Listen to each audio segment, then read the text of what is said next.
Jadi manfaat ekoenzim ini dia sebagai filter udara. Filter udara juga, kemudian herbisida itu ada pupuk ya. Ini sabun laundry, ini ada pupuk ya, pupuk kompos. Nah, ini juga untuk tanaman. Kemudian ada menjadi pupuk alami.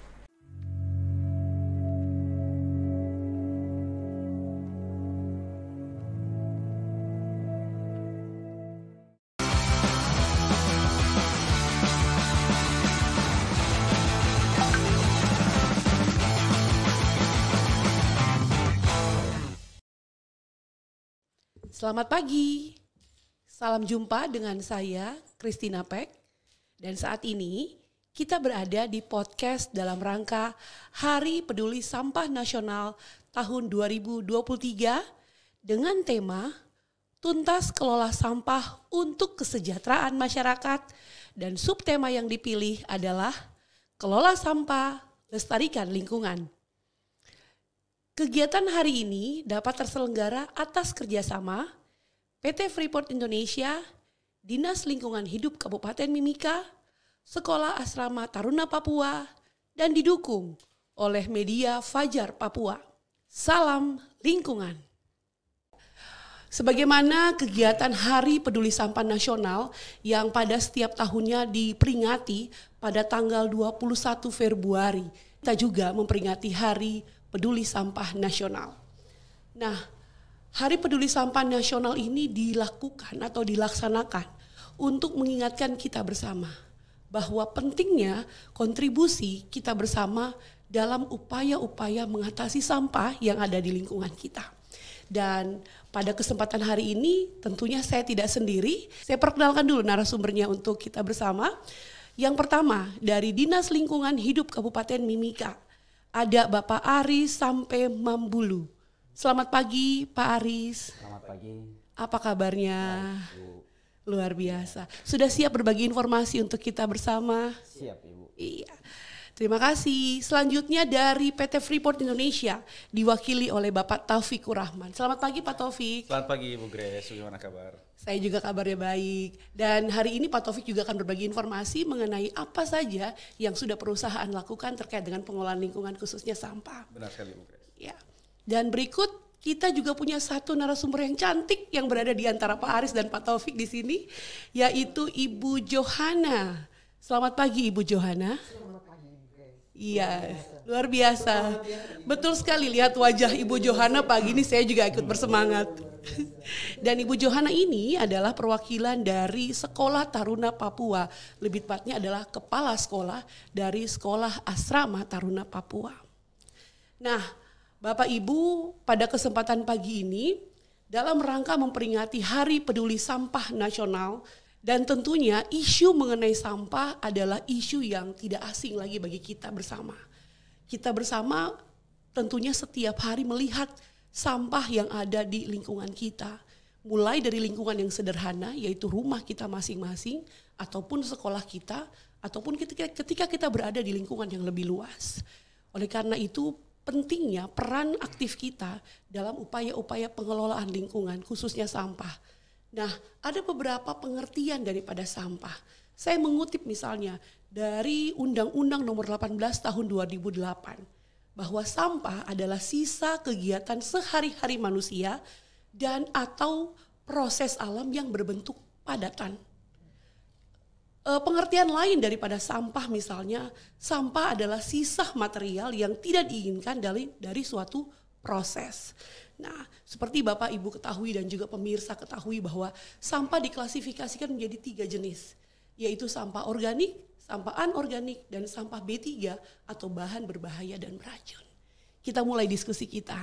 Saya ingin bertanya dulu dari perwakilan dari Dinas Lingkungan Hidup, dalam hal ini diwakili oleh Pak Aris.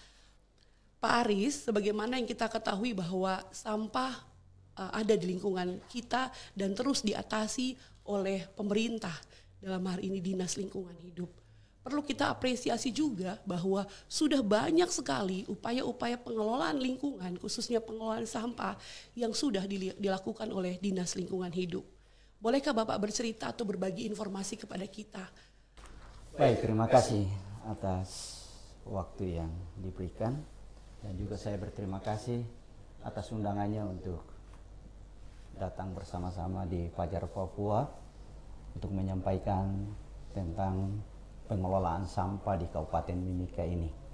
Tapi namun sebelumnya, ya, tentu kita harus mempedomani kebijakan-kebijakan dalam hal ini, aturan-aturan yang dibuat oleh pemerintah, seperti Undang-Undang Nomor 18 ya, tahun 2008 seperti yang Ibu sudah sampaikan tadi tentang pengelolaan sampah, juga Undang-Undang Nomor 32 tentang perlindungan dan pengelolaan lingkungan hidup, Peraturan Pemerintah Nomor 81 tahun 2012 tentang pengelolaan sampah rumah tangga dan sampah sejenis rumah tangga, juga turunan dari undang-undang dan dengan peraturan pemerintah, maka muncullah Perda, yaitu nomor 11 tahun 2012 tentang pengelolaan sampah di Kabupaten Mimika, dan juga peraturan Bupati nomor 36 tahun 2018 tentang kebijakan strategi pengelolaan sampah di Kabupaten Mimika, dan instruksi Bupati nomor 6 tahun 2021 tentang kebersihan lingkungan. Nah, dari aturan-aturan ini sehingga kita harus mengimplementasikan di dalam pengelolaan sampah. Ya. Nah, kami punya strategi dalam pengelolaan sampah ini. Pengangkutannya kami ada kerjasama dengan kelurahan untuk menjemput dari rumah tangga, kemudian membawa ke TPS kelurahan. Di dalam TPS itu ada pemilahan-pemilahan yang dilakukan oleh karyawan, bahkan masyarakat yang ingin untuk mendapatkan nilai dari sampah yang ada itu untuk dibawa ke pengusaha, dalam hal ini penampung sampah. Nah, penampung ini akan mencacat di sini, kemudian dipres dan akan mereka kirim ke Surabaya. Nah, seperti itu untuk sementara penjelasan dari saya. Ya. Terima kasih Pak Aris. Pak Aris, terkait dengan volume sampah yang ada di Kabupaten Mimika, tentunya ini juga seiring terkait dengan pertumbuhan penduduk, ya. Dengan pertumbuhan penduduk yang pesat, maka pasti sampah yang dihasilkan pun akan lebih banyak. Nah, kalau boleh kita tahu, berapakah volume sampah yang dihasilkan masyarakat Mimika setiap harinya? Ya, jadi volume sampah itu seperti yang sampaikan tadi, bahwa itu tergantung dari jumlah penduduk. Nah, secara teori perhitungan sampah yang dihasilkan oleh setiap individu yaitu antara 0,5 sampai dengan 0,7. Nah, kita di Kabupaten Mimika ini masih menggunakan skala 0,5. Kalau 0,7 itu di kota-kota metropolitan seperti Jakarta. Jadi kita di Mimika ini masih memakai skala 0,5. Nah, dari 0,5 itu dikalikan dengan jumlah penduduk yang ada di kabupaten. Kalau jumlah penduduk kita di kabupaten sesuai dengan data yang kami peroleh dari pencatatan sipil, bahwa penduduk Kabupaten Mimika yang ada saat sekarang yaitu 312.255 jiwa. Nah, kalau dikali dengan 0,5 itu akan menghasilkan sampah sebesar 156 ton, 13 per harinya. Per harinya? Ya, kalau kita kalikan 0,5. Nah, tapi kabupaten ini terdiri dari 18 distrik. Sedangkan yang kami kelola hanya baru 4 distrik yang kami sudah mulai kelola. Termasuk diantaranya Kuala Kencana, distrik Kuala Kencana, kemudian Dingonarama, Wangkinarama, bukan Dingonarama, kalau Dingonarama itu ada kelurahan Wangkinarama. kemudian distrik Mimika Baru, dan distrik Mania. Nah, adapun jumlah penduduk dari masing-masing distrik ini, kalau Kuala Kencana itu jumlah penduduknya menurut ya data yang kami peroleh dari catatan sipil yaitu 29.691 jiwa. Kalau Kuangkinarama itu 14.948 jiwa, dan Wania itu 60.533 jiwa, Mimika Baru 145.553 jiwa. Jadi keempat distrik ini yang kami kelola sampahnya, yaitu penduduknya sekitar 250.725 jiwa. Nah, itu yang kami kelola sampahnya. Nah, kalau jumlah ini dalam 4 distrik ini kita kalikan dengan 0,5, jadi sampah per harinya itu 125,36 ton per hari. Nah, itu sampah yang muncul setiap harinya itu di 4 distrik ini yang harus dikelola. Baik, terima kasih Pak Aris.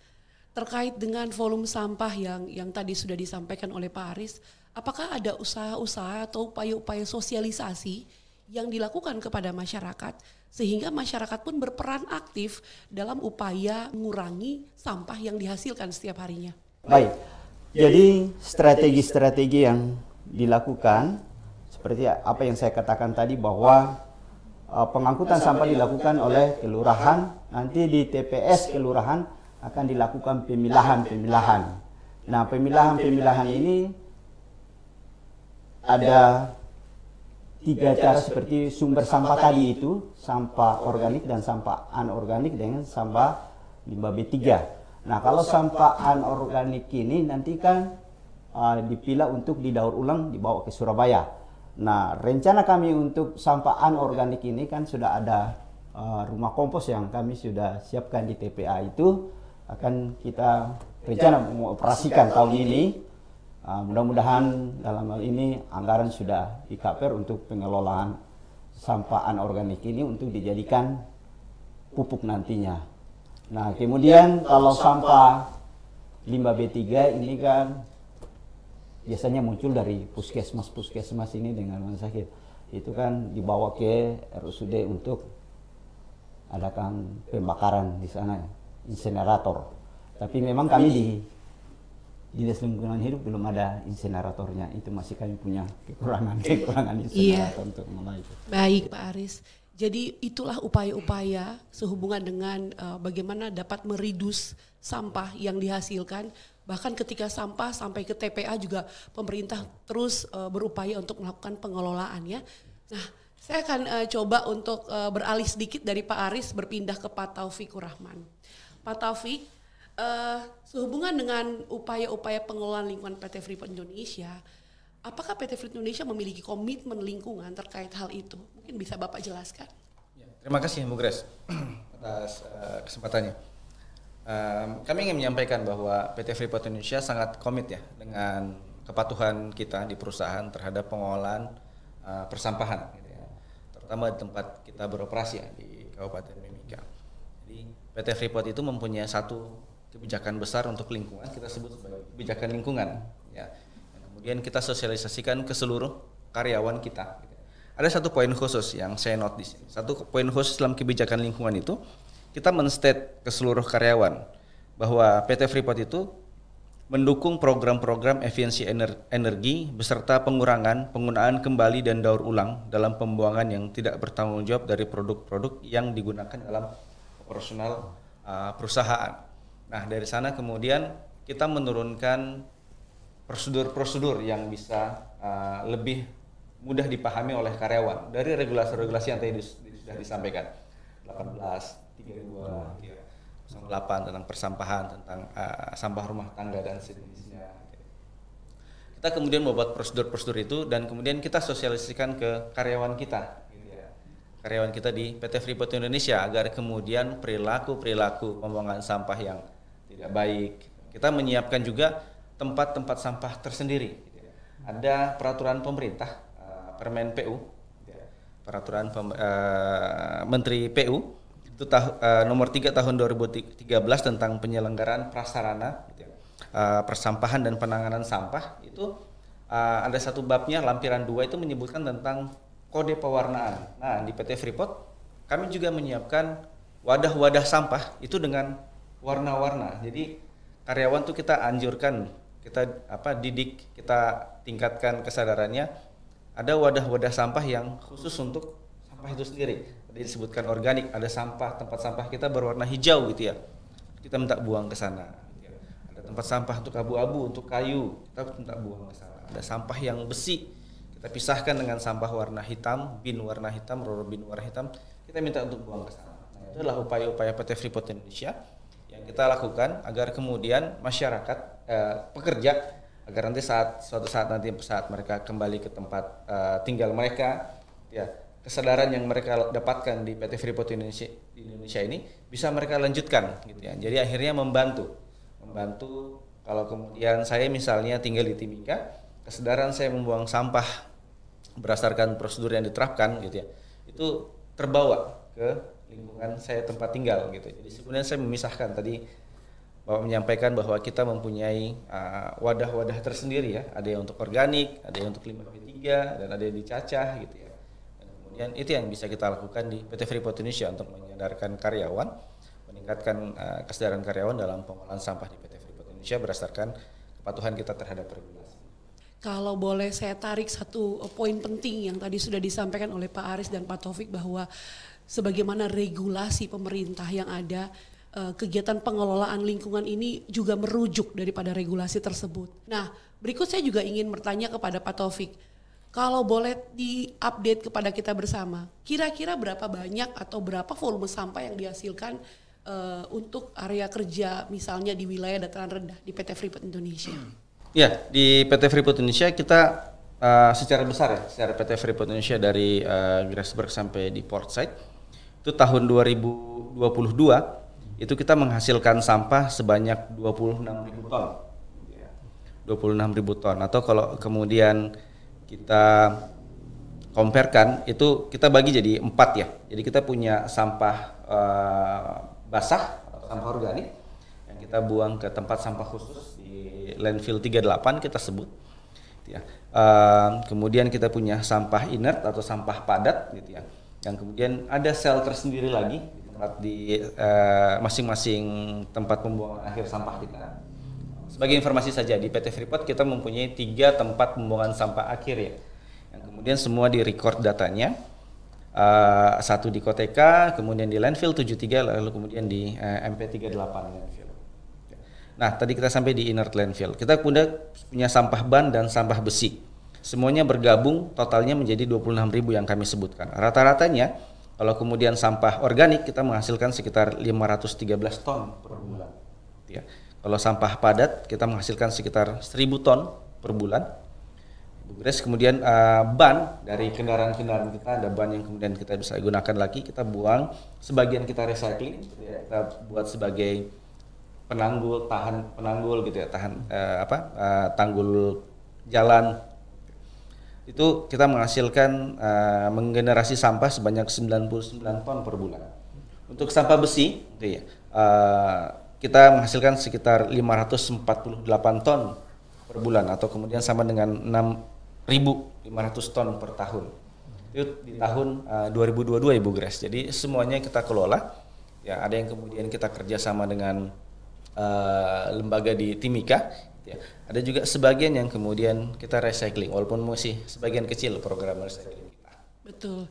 Tadi juga ingin saya singgung ya apa yang tadi Pak Taufik sampaikan, bahwa dari penjelasan Pak Taufik ternyata ada juga sampah-sampah yang sudah terbuang tetapi dimanfaatkan kembali atau di reuse untuk kemudian digunakan. Seperti contoh misalnya limbah dari ban bekas ya Pak Taufik ya. Itu dipakai untuk menjaga ketahanan tanggul. Seperti itu. Dan masih banyak lagi tentunya yang sudah dilakukan oleh PT Freeport Indonesia tentunya. Nah, bagaimana dengan kegiatan-kegiatan pengelolaan sampah di lingkungan masyarakat yang mungkin sudah dilakukan juga oleh masyarakat di Kabupaten Mimika? Mungkin Pak Aris bisa berbagi informasi bagi kita. Baik, jadi data sampah yang kami peroleh di tahun 2022 yang masuk ke TPA itu ada 90.678 kubik. Karena kita ini belum ada timbangan di sana, ya kita hitungnya masih sistem kubik karena sesuai dengan volume kendaraan kita yang muatnya ke sana. Nah, dari 90.676 ini kita konversi ke kubik, ya itu dibagi dengan 0,30 sehingga menghasilkan yaitu 29.926 ton per tahun. Nah, kalau kita hitung dalam perharinya dibagi dengan 365 hari, berarti itu sampah yang kami buang ke TPA itu 82 ton per harinya. 82 ton. Nah, dari 82 ton tadi ini, sedangkan sampah yang muncul 125 ton, berarti masih ada sisa yang belum terbawa ke TPA. Ya. Jadi masih ada sisanya. Jadi dalam perhitungan ini bahwa 82 ton dibagi dengan 125 ya dari penghasil sampah setiap penduduk itu baru 66% yang terangkut ke TPA. Jadi masih ada 34% yang sisa di Timika ini. Nah, sisanya ini sudah ada pemilahan di sini yang sudah dibawa ke pihak swasta. Pihak swasta yaitu Pak Haji Ilham yang ada di Jalan Budi Utomo, termasuk juga pabrik rak telur dari karton-karton itu yang ada di Pak Yarangga di Jalan Hasanuddin juga, itu dibuat dengan rak telur. Jadi bahannya itu dari kertas dengan karton, hanya dua bahan itu untuk membuat rak telur. Kalau yang ke Pak Haji Ilham itu yang mereka press untuk dibawa ke Surabaya. Dan juga di dalam 34% yang tidak terolah, ini yang masyarakat masih buang-buang di got-got, di semak-semak, sehingga masih tertinggal ini dan masih belum ada kesadaran masyarakat untuk membuang pada tempatnya yang sudah ditentukan oleh kelurahan. Sehingga sampah ini masih ada sisa sekitar 34%. Oke, terima kasih Pak Aris. Tadi Pak Aris juga sempat menyinggung bahwa keberadaan sampah ini juga dilihat dari sudut pandang yang berbeda, yang menjadi peluang usaha untuk beberapa masyarakat yang ada. Ya, jadi kegiatan pengumpulan beberapa jenis sampah, ya misalnya sampah karton dan jenis-jenis sampah lainnya, ini memberikan dalam tanda kutip kesejahteraan kepada masyarakat sebagaimana tema nasional kita di tahun ini, yaitu tuntas kelola sampah untuk kesejahteraan masyarakat. Nah, kita memerlukan sekali nih peran aktif daripada masyarakat untuk mengimplementasikan yang namanya 3R. Apa itu 3R? Reduce, reuse, dan recycle. Sebagaimana yang kita ketahui bahwa Sekolah Asrama Taruna Papua memiliki jumlah warga sekolah yang cukup banyak.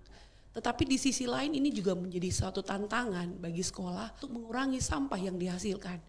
Adakah kegiatan-kegiatan pengelolaan lingkungan khususnya sampah yang sudah diterapkan oleh sekolah? Baik, terima kasih Ibu Grace. Selamat pagi Bapak-Bapak. Kita tahu ya bahwa sekolah kami ini sekolah berpola asrama. Berpola asrama artinya anak tinggal di situ, bersekolah di tempat yang sama. Memang ini menjadi tantangan bagi kami, tetapi namanya lembaga tetap mengedukasi kepada masyarakat. Sampai dengan sekarang total penghuni atau yang berkegiatan di sekolah asrama kami, murid dengan karyawan itu hampir 1.300-an ya. Paling banyak murid kami 1.064 ya. Sekolah milik YPMK yang dikelola oleh Yayasan Pendidikan Lokon. Nah, kami melihat bahwa sampah ini mengedukasi anak bukan untuk sekarang tetapi ke depan ya. Sepakat sekali bahwa kelola sampah untuk melestarikan lingkungan. Lingkungan kami juga cukup luas, 9,8 hektar, dan itu kalau tidak diperhatikan, dijaga dengan baik, yaitu menjadi persoalan lagi. Kami melihat hal ini sehingga ada sampah yang ada di sekitar kami cuma dua, organik dan anorganik. Paling banyak itu adalah sampah organik ya, karena kami pagi ada sarapan, siang makan, malam lagi ya. Jadi dengan 3 kali makan itu 3 waktu ya, 3 waktu makan itu pasti akan menghasilkan sampah. Nah dengan demikian kami mengedukasi anak ya. Memang cukup tantangan, ada tantangan untuk bagaimana mengedukasi sekian banyak warga. Tetapi itu memulai dari kita orang dewasa. Kami ketemu sampah kami pungut. Di dalam lingkungan belajar pun kami mengedukasi anak ya. Pertama itu bagaimana langsung memerintah anak untuk memungut sampah itu juga sulit. Kami dengan program yang disebut dengan semut liar. 10 menit lihat, ambil dan rapikan. Entah pagi 5 menit, pulangnya 5 menit, yang penting akumulasi 10 menit itu tetap dijalankan. Dan itu memang tidak langsung jadi ya Bapak Ibu. Lewat pembelajaran ya, informasi itu dimasukkan dalam setiap mata pelajaran. Kami sampaikan pada saat anak beraktivitas ada sampah kami pungut dan kami menyampaikan anak ada sampah seperti ini dipungut dan disimpan di tempat sampah. Kami mengedukasi anak dengan 3 warna tempat sampah ya, hijau untuk organik, kuning anorganik, merah untuk sampah plastik, dan semua kami berupaya untuk mengelolanya. Kenapa? Ya, pendidikan ini untuk masa depan anak, melestarikan lingkungan, melestarikan juga manusianya. Ya, sangat sepakat. Sehingga kami mencoba melihat bahwa sampah ini memang ada manfaatnya. Jadi kami memulai dari sampah organik ya. Sampah organik ini yaitu sisa makanan, kulit buah, kulit sayur, kami mengolah menjadi ekoenzim ya. Apa itu ekoenzim? Ekoenzim itu adalah hasil fermentasi dari sampah organik ini, sampah dapur tentunya. Nah, sampah organik dapur ini menjadi bahan ya yang mempunyai banyak manfaat untuk alam dan manusia. Kami ada sampel ini ekoenzim, ada bahan organik dari dapur, gula merah dan air. Sederhana sekali bahan pengolahannya ini ya. Jadi ada satu bagian dari gula. Gula ini gula merah molase yang memang harus yang berkualitas. Kenapa? Supaya hasilnya ini akan menjadi berkualitas. Kemudian dari bahan organik sampah dapur ini 3 bagiannya. Kemudian ada dari air yang 10 bagian. Kami melakukan fermentasi seperti ini 2 liter ya jadinya ini. Ini baru dibuat bulan Desember dan akan dipanen bulan Maret nanti. Ya, ini sampelnya sederhana. Hal ini kami pikir salah satu upaya selain berteori dengan pembelajaran, ya kami coba mengajak anak-anak untuk melakukan. Dan sampai sekarang antusias anak-anak SD dan SMP cukup tinggi. Kami bawa sampel, tetapi satu hari itu bisa sampai 20 liter. Ya, itu sedikit ya. Tapi kelompok besar itu satu kelompok dia menghasilkan 20 liter. Nah, dari ekoenzim ini kami membuat turunannya ya, manfaat-manfaat. Ada menjadi pengharum cuci piring ya. Ada ini ekoenzim murni ya, ekoenzim murni ini. Jadi manfaat ekoenzim ini dia sebagai filter udara. Filter udara juga, kemudian herbisida itu ada pupuk ya. Ini sabun laundry, ini ada pupuk ya, pupuk kompos. Nah, ini juga untuk tanaman. Kemudian ada menjadi pupuk alami.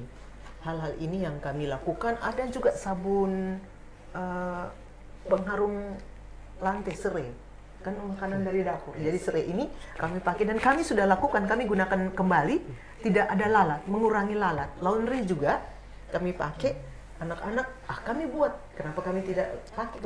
Mereka gunakan lagi untuk mencuci pakaian dan mereka senang. Sampo ya, sabun ini. Sabun dari ekoenzim murni, kemudian ada sabun dari buah merah, dari jeruk, dan lain-lain. Nah, kami lakukan ini, kami kelolanya sampah-sampah ini untuk masa depan tentunya ya, mengajak anak untuk lestarikan. Oh iya, tambah ini, selain cairan ini juga ada ampas. Ini dipakai untuk kompres. Ya, kalau badan agak ini kan saya menggunakannya. Jadi ini bisa dipakai untuk kompres badan dari hasil ini. Nah, ini yang mungkin upaya yang boleh kami lakukan sementara ini di sekolah kami, dan ini hasil dari anak-anak. Iya. Terima kasih Bu Yo. Luar biasa ya, hari ini kita bisa melihat hasil karya anak-anak, tetapi ini adalah hasil karya di mana anak-anak memanfaatkan limbah organik atau sampah organik di recycle atau didaur ulang sehingga menghasilkan satu produk baru yang namanya ekoenzim. Nah, bagaimana keberlanjutan sosialisasi yang dilakukan di sekolah, mengingat setiap tahunnya kita kegiatan sekolah itu terus berjalan dan ada siswa baru yang masuk dan seterusnya. Bagaimana ini dipastikan konsisten untuk terus dilakukan di sekolah Ibu? Baik, terima kasih. Jangan lupa Ibu Grace, siswa kami juga ikut Alam Lestari. Luar biasa. Dan itu 3 tahun. Artinya kelas 7 SMP dia kan sampai kelas 9. Nah, anak-anak ini juga yang membantu kami untuk mensandingkan pentingnya menjaga lingkungan. Jadi di dalam pendampingan terhadap adik-adik mereka yang SD, di situ ada anak Alam Lestari yang memang lolos, dan juga anak-anak Alam Lestari yang pernah mengikuti seleksi. Jadi memang kami berayakan, dan mereka senang karena di situ kami mau munculkan pemimpin-pemimpin. Ya, di situ semut liar ini kami gaungkan terus. Di awal masuk kami ada yang disebut dengan pengenalan lingkungan, fun learning, tetapi belajar itu yang fun. Nah, di situ kalian melakukan kegiatan, terus sampahnya di mana? Selesai kegiatan, setiap anak mengambil sampahnya, kemudian masukkan di trash bag, ditaruh di tempat sampah, nanti dipilah. Ya, mereka pilah sendiri.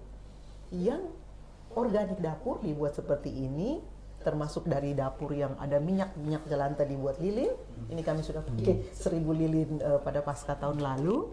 Kemudian yang gardus itu kami buat alat peraga, ya, anak-anak belajar membuat congklak, permainan congklak. Jadi bulatan-bulatan itu mereka buat, kemudian mereka bermain sendiri. Nah, itu ada nilai-nilai edukasi yang kami coba berikan kepada anak-anak kami. Nah, sampai dengan sekarang guru-guru supaya jangan lupa kami buat modul. Ini modulnya. Ini modulnya. Oke. Modul ekoenzim, modul untuk pupuk kompos, aman dan tanaman. Jadi tidak sampai di sini, tetapi dengan modul ini artinya bisa menyampaikan informasi bahwa kita mengelola sampah dengan baik, menjaga lingkungan ini dengan baik, maka akan berkelanjutan di dalam tumbuh kembang anak dan juga lingkungan. Iya, luar biasa. Berbicara mengenai kegiatan atau upaya sosialisasi untuk mendorong kepedulian lingkungan masyarakat. Tadi Bu Yohana sudah sampaikan dari sisi warga sekolah, ya, yang adalah guru ataupun siswa yang ada di lingkungan asrama Taruna Papua. Mungkin saya ingin tanya ke Pak Taufik juga, bagaimana upaya-upaya sosialisasi yang dilakukan oleh PT Freeport Indonesia kepada karyawan dan komunitas lingkungan kerja? Ya, terima kasih Ibu Grace. Menarik sekali tadi disampaikan Ibu Yohana ya. 10 menit pungut, ambil dan rapikan. Sangat menarik ya. Nah, kalau di Freeport kami setiap tahun itu ada program yang kita sebut sebagai annual refresher. Di sana kami menyampaikan informasi terkait bagaimana pengolahan sampah. Selain pengolahan sampah, kita informasikan juga bagaimana pengolahan lingkungan dilakukan. Sampah adalah sebagian informasi yang kami sampaikan dari pengolahan lingkungan di PT Freeport Indonesia. Ya, saat ini kalau setiap pekan kita ada namanya general induction. Ya, itu kami sampaikan ke seluruh karyawan kita yang hadir pada saat general induction itu terkait bagaimana sampah itu bisa dikelola. Gitu ya. Jadi kita menyampaikan bahwa Bapak, Ibu-ibu yang hadir, gitu ya, bahasa sederhananya, kalau kemudian punya sampah, pastikan tempat sampah dibuang pada tempatnya, seperti gitu ya.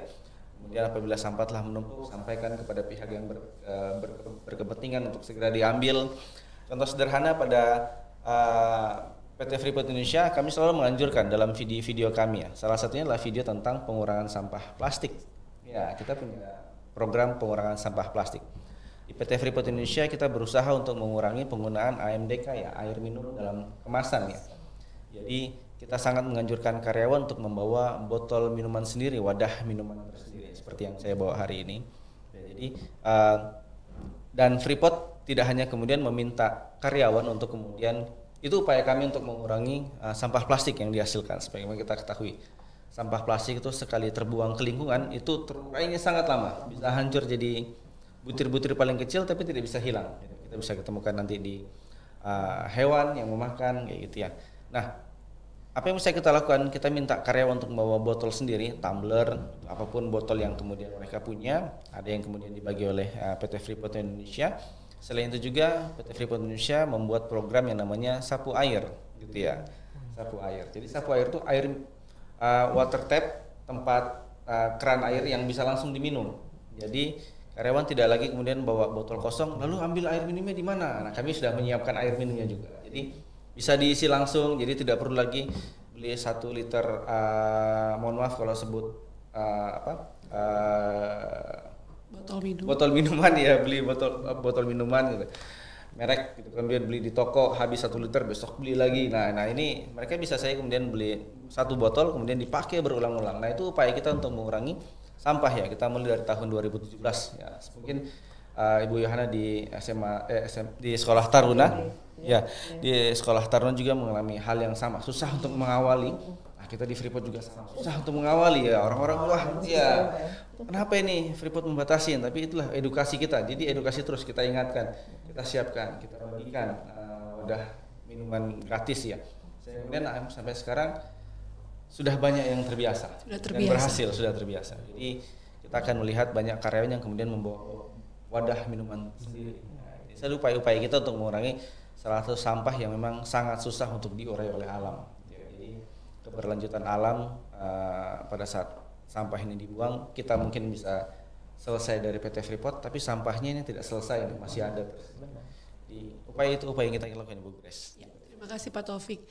Kontribusi dilakukan secara kontinu ini merupakan kata kunci ya keberhasilan daripada upaya-upaya pengelolaan sampah. Bahwa tanggung jawab pengelolaan sampah ini bukan saja ada pada pemerintah ataupun perusahaan ataupun ibu sebagai kepala sekolah, tetapi perlu adanya sinergitas dengan warga ataupun masyarakat yang ada ataupun komunitas. Nah, di dalamnya tentunya tadi Pak Taufik singgung ada tantangannya. Nah, saya pengen ke Pak Aris lagi nih. Bagaimana implementasi terkait pengelolaan sampah ini sehubungan dengan kerjasama lintas instansi ya dari pihak pemerintah sendiri sehingga terjadinya suatu sinergitas dan pada akhirnya ada perubahan yang luar biasa yang kita bisa lihat sampai dengan saat ini. Silakan Pak Aris. Baik, terima kasih lagi. Jadi dalam hal ini pengelolaan sampah ini seperti yang dikatakan bahwa bukan dinas terkait saja yang harus mengelola sampah ini, tapi adalah tanggung jawab kita bersama. Tapi kami dalam hal ini dinas terkait ya, tidak berhenti untuk selalu mensosialisasikan, menyampaikan ke kelurahan, menyampaikan ke Satpol bagaimana bisa ada penegakan perda persampahan ini bisa terlaksana dengan baik sehingga kesadaran masyarakat ini ya betul-betul bahwa sampah ini adalah tanggung jawab kita bersama, jangan dibebankan ke OPD terkait saja, tetapi mari sama-sama untuk menanganinya. Kemudian dalam hal ini kelurahan bersama dengan masyarakat lingkungannya itu harus juga mensosialisasikan, karena kelurahan ini lebih dekat dengan masyarakatnya sehingga ya harus kelurahan untuk mensosialisasikannya. Dan kemudian mengenai TPS kami anjurkan bagaimana supaya ya kelurahan masing-masing punya TPS tersendiri lah, untuk dimana masyarakatnya diarahkan untuk membuang sampah ya, sesuai dengan perda yang sudah ada bahwa sampah itu dibuang di atas jam 6 sore sampai dengan jam 6 pagi. Di atas itu nanti DLH akan melakukan pengangkutan dari TPS-TPS yang sudah ada untuk dibawa ke TPA. Ya. Dan di dalam proses pengangkutan juga para karyawan ini melakukan pemilahan-pemilahan untuk menambah mereka punya belanja-belanja di rumah. Artinya ya sambil masyarakat juga melakukan pemilahan malam hari untuk makan ternak, tapi ada karyawan juga yang melakukan pada saat pengangkutan sampah. Ya, seperti itu. Oke. Terkait dengan keberadaan TPS yang ada di setiap kelurahan, itu disampaikan oleh Pak Aris juga bahwa ada kerjasama dari pihak Dinas Lingkungan Hidup dengan kelurahan setempat, yang mana disediakan fasilitas atau tempat yang kemudian ditempatkan Rorobin atau TPS di sana untuk digunakan oleh masyarakat. Mungkin ada anjuran-anjuran daripada Pak Aris bagi kita bersama, bagi masyarakat sehubungan dengan bagaimana cara mengemas sampah yang baik. Sehingga ketika sampah itu sampai di TPS, sampah itu kemudian tidak tercecer begitu saja tetapi aman berada di dalam TPS sampai dengan nantinya sampah itu akan ditransportasikan ke TPA oleh petugas dari Dinas Lingkungan. Silakan Pak. Jadi memang kita selalu menganjurkan bahwa bagaimana supaya dari rumah itu sampah itu sudah dipilah memang, supaya nanti pada saat pengangkutan akan mempermudah kita punya petugas-petugas. Jadi sampah yang organik dan anorganik itu mungkin kami selalu menyampaikan dalam hal ini sekalian kami sosialisasi dalam podcast ini bahwa mari kita memilah sampah sebelum kita buang. Jadi tempatnya di rumah itu mungkin kita sudah siapkan 3 tempat, kantong yang kita harus sudah siapkan sebagai tempat untuk mengemas sampah itu untuk dibawa ke TPS, dibawa ke TPS, ya, sehingga mempermudah. Artinya jangan sampai anggaran ini membengkak karena kesadaran masyarakat tidak ada untuk melakukan pemilahan dari rumah. Akhirnya digabung saja semua sampai ke sana lagi. Pemilah ada di situ lagi, hambur lagi, terutama yang mencari pakan ternak. Tapi mari kita yang mencari pakan ternak juga ini, kalau bisa jangan dihambur-hambur lah, kembalikan dalam kemasan supaya mempermudah pengangkutannya. Ya. Terima kasih Pak Aris. Nah, saya kembali ke Bu Yohana nih. Tadi Ibu Yohana sampaikan bahwa sebagian besar sampah yang dihasilkan di sekolah itu dipakai atau dikelola lebih lanjut. Nah, itu artinya sebagian kecil saja yang terbuang ke lingkungan.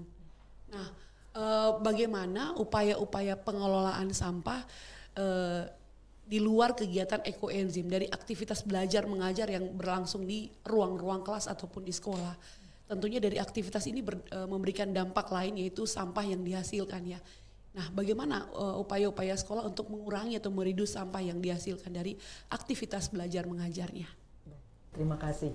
Memang dalam pengelolaan ini pasti kami ada tantangan, tetapi kami tidak tinggal diam. Anak itu bagaimana membuat mereka sehingga mereka mau mengelola sampah ini. Yang pertama itu anak kita buat lomba, misalnya lomba taman. Nah, lomba taman ini bukan satu kali langsung buat lomba, tetapi di dalam pembelajaran eskul itu ada jam untuk mereka membersihkan selain hari Sabtu. Hari Sabtu itu sebelum PBM pagi sudah dibagi per tempat ya. Kelas ini sudah ada tempat. Jadi mereka bersihkan. Dalam waktu tertentu kami sebagai pimpinan kami tidak mengumumkan bahwa kami akan menilai. Nah, kami akan menilai pada waktu yang anak-anak tidak tahu. Jadi secara diam-diam kami pimpinan-pimpinan silakan kamu buat, nanti pada saat tertentu kami akan menilai. Contoh, bulan Mei Hari Pendidikan, mungkin kami akan menyampaikan juara taman. Ya, yang bagus itu ada kategori tanamannya hijau sepanjang hari, dirawat, tidak ada gulma di situ, tidak ada rumput, ada juga sih tapi satu-satu, dan anak senang sekali. Kemudian ada lomba kelas bersih, ya. Pagi mereka bersihkan, pulang juga tinggalkan dengan tanpa sampah. Tetapi ada kategori satu di situ adalah sampah harus di tempat, bukan buang sampah dari ruangan keluar. Jadi mereka memang sampaikan, kami berupaya sedemikian rupa sehingga menyadarkan kepada anak secara sejak dini pentingnya kita mengelola sampah untuk keberlangsungan daripada lingkungan. Kemudian selain lomba untuk taman, untuk kelas, ada 3R. Kami juga menghasilkan kertas, Bu. Tapi itu di lomba pada saat libur, seperti kemarin hari Sabtu, itu ada lomba 3R. Jadi per kamar, di asrama buat kamar, sekolah libur, tetapi kerjasama kami advice, berikan saran, kalian bikin lomba. Kemudian mereka tempel di depannya. Anak-anak senang. Juara kami. Penilainya adalah kami pimpinan unit. Nah, itu pentingnya kalau kita sekolah berpol asrama melibatkan sekolah, karena anak masih merasa bahwa bagian kami mengelola ini karena ada nilai akademik. Nah, memang itu yang kami buat. Kemudian secara berkelanjutan juga anak-anak ini dibiasakan untuk, seperti tadi saya bilang, congklak itu dari karton. Nah, karton ini setelah ini yang sampah itu kira-kira buat apa ya? Oh, ada, mereka buat lagi peta misalnya, atlas. Jadi yang sudah hancur-hancur tadi tidak dipakai, dibuat lagi jadi peta misalnya. Jadi mengedukasi anak dari sisi menyadarkan dia terhadap sampah ini jangan dibuang sembarang, tetapi membawa dia berpikir untuk sebagai sisi positif untuk pembelajaran. Jadi itu yang kami mencoba terus. Memang ada gagal, Pak, Bapak-bapak ini, tetapi kami tidak, Bos. Itu yang membuat kami, bagaimana ya? Dan ya kami bersyukur karena anak-anak juga merasa bahwa Bapak Ibu guru, Bapak Ibu pembina nih dengan kita capek, jadi mereka juga semangat mereka itu yang membuat kami bisa dengan ekoenzim ini.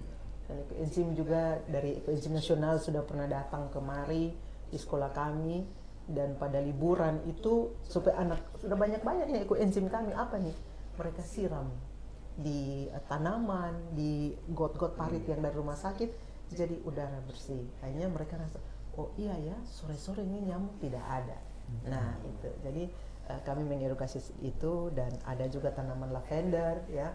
Siapa yang punya tanaman lavender bertahan nih?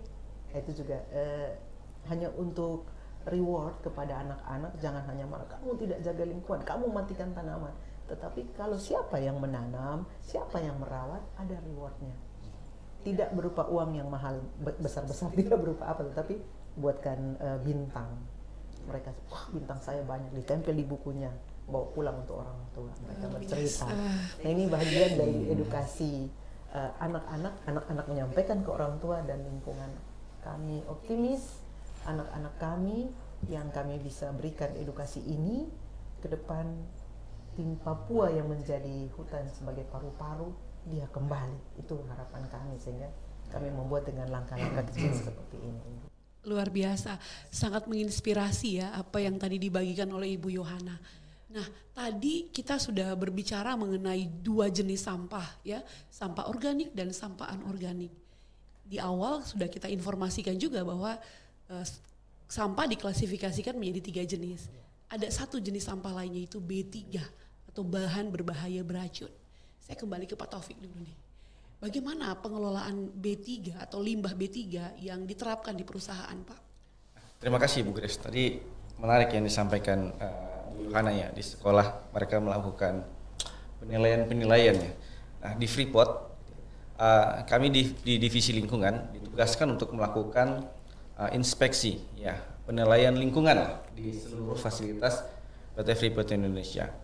Nah, kami melakukan inspeksi itu kemudian berdasarkan kepada prosedur-prosedur yang tadi kami sebutkan di awal, prosedur-prosedur yang sudah dibuat berdasarkan turunan regulasi ya. Kita coba mengadop regulasi, membuat sebuah prosedur, kemudian prosedur itu kita sampaikan ke karyawan, ke setiap unit atau divisi dan departemen yang ada di PT Freeport Indonesia, lalu kami melakukan inspeksi dari prosedur-prosedur. Ketaatan mereka terhadap prosedur berarti ketaatan mereka terhadap peraturan regulasi. Kayak gitu. Jadi sangat membantu sekali tentang sampah, apakah itu pembuangan sampah yang tepat, pemisahan sampah, dan kemudian masuk kepada pengolahan limbah bahan berbahaya dan beracun. Nah, di PT Freeport kita mempunyai banyak fasilitas maintenance ya, pengolahan perawatan kendaraan ringan dan kendaraan berat. Gitu ya. Nah, fasilitas ini punya potensi yang sangat besar untuk menghasilkan limbah B3 dalam inspeksi, kemudian dalam ketaatan kita terhadap peraturan perundangan yang sekarang terbaru tahun PP 22 tahun 2021 itu yang sebelumnya PP 101 tahun 2014 ya. Jadi sampah B3 itu kita meminta kepada seluruh unit, seluruh departemen, divisi, kontraktor yang bekerja di PT Freeport Indonesia yang punya potensi menghasilkan limbah B3 itu untuk dipilah berdasarkan regulasi. Regulasi meminta kita untuk memisahkan jenis-jenis limbah B3 itu dengan wadah tersendiri. Nah, jadi kami dari divisi lingkungan sebagai polisi lingkungan di PT Freeport Indonesia itu melakukan kesesuaian. Jadi pada saat kita ke lokasi, kita sampaikan bahwa ini peraturan pemerintah yang kita adop menjadi SOP, maka kepatuhan divisi untuk ikut, kita berikan wadah B3 yang khusus untuk kain, misalnya kain Rex terkontaminasi minyak bumi, bahan kimia, pilox, cat gitu ya. Punya wadah yang tersendiri. Tahunya dari mana sebenarnya kalau kita punya wadah kosong saja ya? Taruh, kemudian ini isinya apa? Nah, secara regulasi juga menyebutkan bahwa setiap wadah yang kita gunakan sebagai tempat penampungan limbah bahan berbahaya beracun itu harus mempunyai label dengan simbol. Nah, jadi kita tahunya dari sana. Jadi pengolahan limbah B3 kita kelola dari fasilitas maintenance kita, diberikan label, diberikan simbol agar kemudian seluruh karyawan tahu wadah yang kita siapkan atau wadah yang disiapkan oleh di area tempat sampah yang mereka siapkan itu isinya apa. Tadi kami sampaikan di depan untuk sampah organik, anorganik, ada biru, ada abu-abu, ada kuning, ada hitam. Itu mereka tahu, oh hitam untuk besi. Tapi pada saat mereka lihat wadah sesuatu kayak gini, lalu kemudian ada labelnya, mereka tahu, wah ini label B3. Jadi kami sudah mensosialisasikan juga berdasarkan regulasi, bahwa setiap ada label dengan tengkorak lalu ada logo merah di bawah, saat melihat itu semua orang akan terpatri dalam pikirannya, itu limbah. Nah, jadi pada saat ketemu itu limbah, sekarang lihat apa isinya, lihat pada label, tulisan label ini berisi kain terkontaminasi petroleum product atau terkontaminasi oli. Jadi mereka tahu bahwa wadah itu khusus untuk tempat penyimpanan limbah B3 hanya untuk kain terkontaminasi. Mereka ketemu wadah yang lain ada label yang sama tengkorak, mereka lihat ini tentang kain cat bekas misalnya, maka kemudian mereka hanya boleh membuang cat bekas di wadah itu saja, tidak boleh campur-campur. Karena kami di divisi lingkungan akan melakukan inspeksi. Pada saat kemudian ketidaksesuaian terhadap regulasi ditemukan, maka kemudian kita akan mengeluarkan laporan ke pihak terkait sampai ke manajemen mereka bahwa ada ketaatan terhadap prosedur yang akan berpotensi kita menyalahi regulasi. Kesalahan kita dalam pengelolaan lingkungan akan berdampak kepada regulasi dan akan juga berdampak kepada kepatuhan PT Freeport Indonesia terutama terhadap apa yang sudah kita komit di awal terkait kebijakan lingkungan kita dan komitmen kita terhadap perundangan. Jadi itulah upaya-upaya yang kita lakukan Ibu Grace. Jadi kita punya wadah tersendiri terpisah untuk setiap limbah, kita berikan wadah, kita sosialisasi, kita lakukan inspeksi. Jadi bukan hanya sosialisasi biarkan, kita edukasi dengan melakukan inspeksi. Bapak salah, kurang tepat, wadah baru, kayak gitu. Fasilitas juga disediakan di setiap unit ataupun kita sebut sebagai area penghasil ya, yang mana itu menjadi tanggung jawab mereka untuk melakukan pengelolaan terhadap limbah yang mereka hasilkan. Tetapi dari divisi lingkungan pun melakukan inspeksi secara rutin untuk memastikan kepatuhan mereka terkait dengan SOP atau regulasi-regulasi yang berlaku. Luar biasa ya, fasilitas yang pemerintah siapkan untuk mengakomodir atau melakukan pengelolaan sampah yang ada di Kabupaten Mika. Pemerintah melakukan apa yang menjadi tanggung jawabnya, perusahaan juga berupaya untuk tetap patuh terhadap regulasi dan melakukan bagian atau tanggung jawabnya. Pihak sekolah juga melakukan tanggung jawabnya dan kita masyarakat juga perlu berkontribusi di dalamnya dengan melakukan tanggung jawab kita dengan tidak membuang sampah sembarangan, buanglah sampah pada tempat sampah yang sudah disediakan.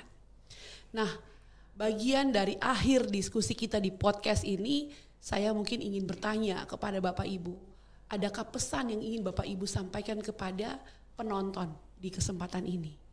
Saya mulai dari Ibu Yohana dulu. Terima kasih Bu Grace. Ya, memang apa yang kami lakukan, kami berharap ya tersampaikan. Kesempatan ini saya mau menyampaikan kepada penonton bahwa jangan abaikan yang namanya sampah. Sekecil apapun itu adalah bagian yang perlu kita amankan. Caranya cukup memindahkan sampah itu, masukkan pada tempatnya. Kedua, tidak diam tetapi tegurlah siapa yang membuang sampah dengan sembarangan. Ketika melihatnya, wajib hukumnya untuk menyampaikan hal itu tidak benar. Alangkah baiknya ambil dan pungut. Bahkan kalau boleh ya dari masyarakat, di antara masyarakat itu mulai dari keluarga itu biasanya sangat besar, karena dari rumah misalnya 3 orang, ayah, ibu dan anak, kemudian di tetangga sambil bermain juga ya kami sampaikan, ya saya berpikir itu hal yang penting. Kenapa saya mengajak semua bahwa sampah ini yang akan membunuh kita sendiri, sehingga perlu itu diamankan dengan baik agar supaya lingkungan ini menjadi bersih dan lingkungan itu memberi udara yang bagus agar kehidupan kita semakin lama di dunia ini. Mungkin itu. Luar biasa, tersentuh sekali saya, Bu Yohana. Selanjutnya mungkin Pak Taufik, silakan Pak. Terima kasih. Jadi kami ingin berpesan untuk kami sendiri, pada kami sendiri dan Bapak Ibu yang menonton podcast ini, bahwa kemudian kontribusi kita selaku pribadi dalam pengolahan sampah itu sangat diperlukan. Tidak mengandalkan pihak lain. Kalau kita kemudian sebagai Warna Timika tidak mengandalkan pihak DLH Mimika yang untuk kemudian membersihkan, gitu ya. Tapi tersendiri tadi disampaikan Pak Aris, gitu ya. Jadi kontribusi kita membantu kelestarian lingkungan kita sendiri. Kalau kita di perusahaan, setiap orang berkewajiban untuk memastikan kebersihan area kerjanya. Jadi bukan kemudian departemen lingkungan, divisi lingkungan, mohon maaf, atau kemudian fasilitas manajemen, tapi setiap orang, setiap pribadi mempunyai hak yang sama untuk mendapatkan kualitas udara yang bersih. Jadi dipastikan mereka juga harus memastikan bahwa tempat mereka kerja bersih, sampah harus mereka kelola dengan baik. Jadi harapannya setiap pribadi bertanggung jawab terhadap apa yang terjadi. Terima kasih. Terima kasih Pak Taufik, luar biasa. Itu menjadi tanggung jawab semua orang tanpa terkecuali ya. Dan berikut yang terakhir dari Pak Aris, silakan Pak. Baik, terima kasih. Jadi kesimpulan saya pada saat ini, kita himbau kepada seluruh penonton bahwa pengelolaan sampah ini menjadi tanggung jawab bersama.